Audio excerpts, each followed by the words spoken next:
Hello everyone, this is Leslie Fuller with Inspired Dementia Care.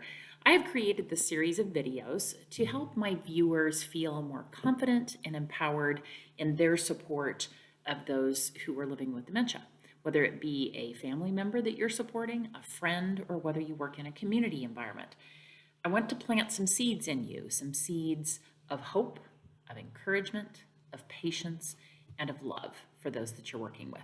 So today's topic is going to be, get this, about sex. So we're going to be talking about sexuality today, and intimacy and aging and dementia. So a few truths that I think we all need to know. Sexuality does continue through aging. Not everyone continues being a sexual being, but many do. It's a natural part of our human nature. I worked in a community setting at one time. I'll talk about them a lot. It was a very large community. It was independent living, had about 325 people. So I saw a lot in my 6.5 years there. It was the best job ever. But I had a gentleman who lived there who was 90 years old, and he was quite the ladies' man. And his sexual nature continued long into his age.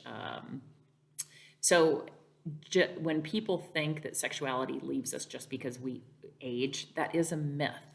So the truth is that those who develop dementia of some sort, whether it be Alzheimer's, frontotemporal lobe dementia, frontotemporal dementia, vascular dementia, whatever it is, just because they develop dementia does not mean that that is not there, that sexual nature isn't still there. And let's talk even more, not just sexual, but the need for affection, the need for touch, the need for physical connection with other people. That doesn't go away. So we need to think about that when we're helping people, because sometimes people tend to think that somebody who has dementia, who is exhibiting,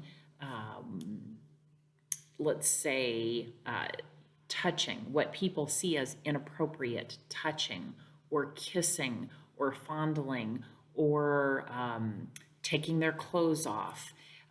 A lot of these, if you think about all that, it's just on the spectrum of what affection and intimacy and sexuality, it's kind of all jumbled together, right?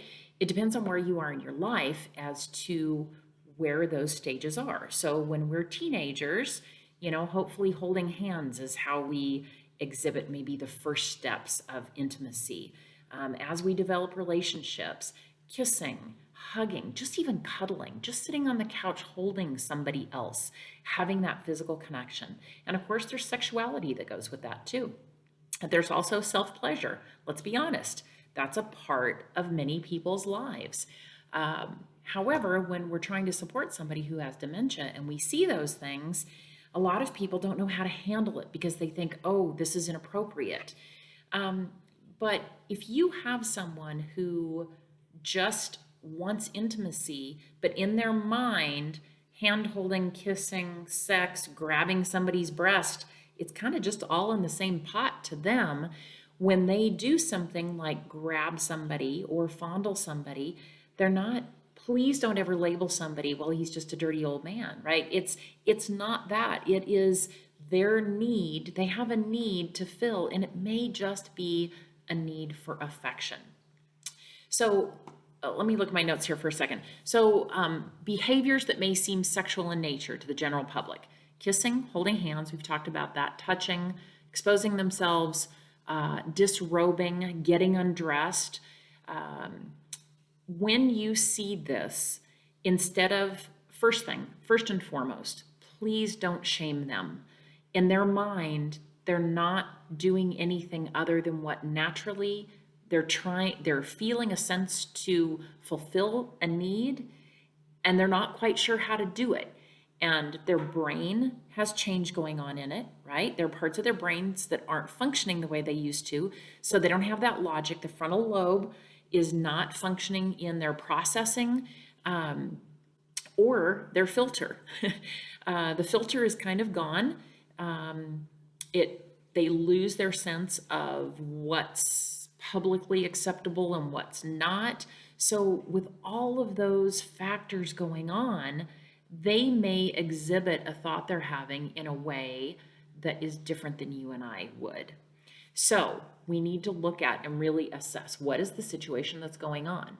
So, let's see, we need to ask ourselves during their day, during their life, in their home setting, wherever they're living, how much one-on-one attention are they getting? Are they receiving somebody holding their hand, receiving hugs, receiving a kiss on the cheek, even or if they're living with their spouse, are they receiving a kiss on the lips, right? Is this something that they've had throughout their life, but maybe they're not getting as much of it? With COVID, that's making it even more difficult to have that physical connection. So ask yourself, are they receiving that? Are we having friendship? Do they get someone who genuinely sits with them, makes eye-to-eye contact, has a smile with them, genuinely says, "It is so good to see you today," that showing them some human connection and genuine friendship, compassion, that's intimacy, right? Intimacy isn't just physical touch, it's human connection. So are they receiving that? They may just be lacking that. Verbal attention, compliments, sing some love songs, play some romantic music, dance in the kitchen with them, finding ways to fulfill some of that in their day. They may just be seeking ways to have that experience, and the ways that they're seeking seem to be inappropriate to those that are viewing them. Okay.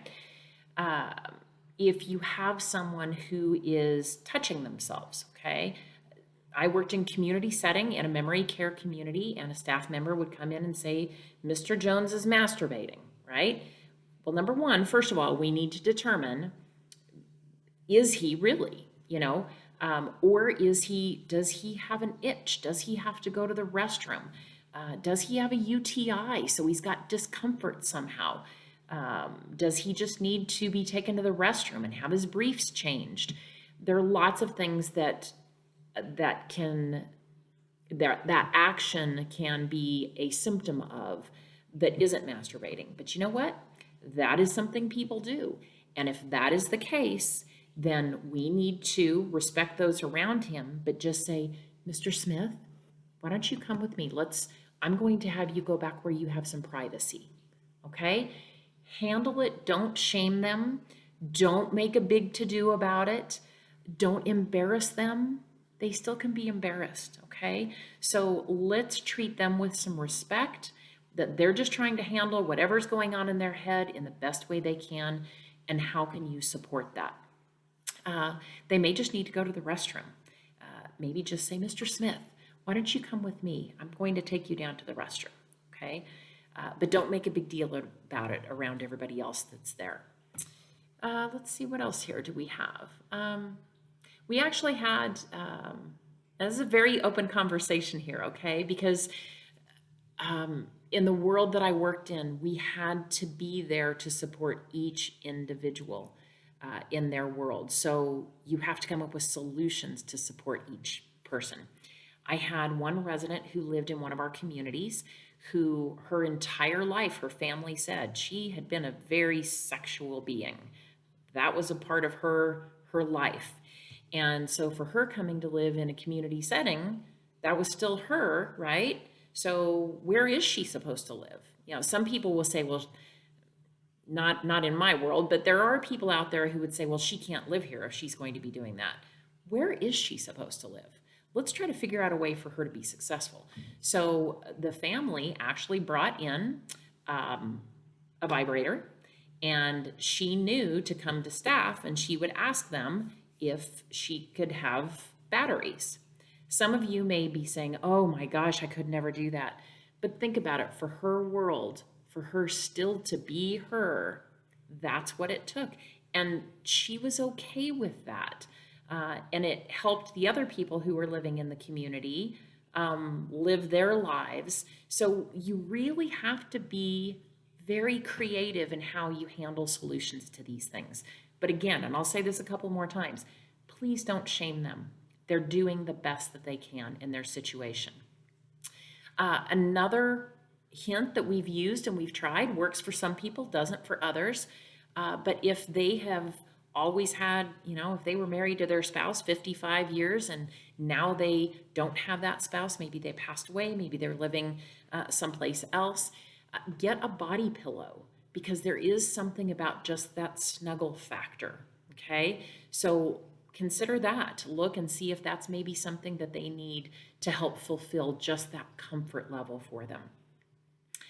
Also, we need to ask ourselves, what are we doing to maybe encourage this? Everything that we do in our world and in their world acts as a prompt or a cue, okay? So whatever we do, we have to ask ourselves, how might they be interpreting that? So if I'm not right now, but if I were wearing a shirt that was kind of a loose shirt, and I bend over and you can see down my shirt, I didn't mean to do anything by that. I wasn't purposely trying to do that. But if I'm bending over and I have my breasts somewhat exposed, eyes can be drawn to that, right?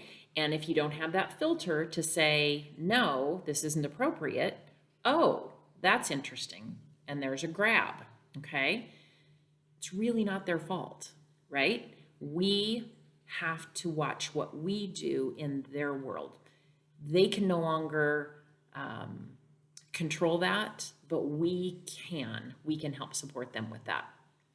Another story, I had a nurse that I worked with had a gentleman that every time she would take him in to go get a shower, she'd say, let's go to the shower. And he immediately became very grabby to her.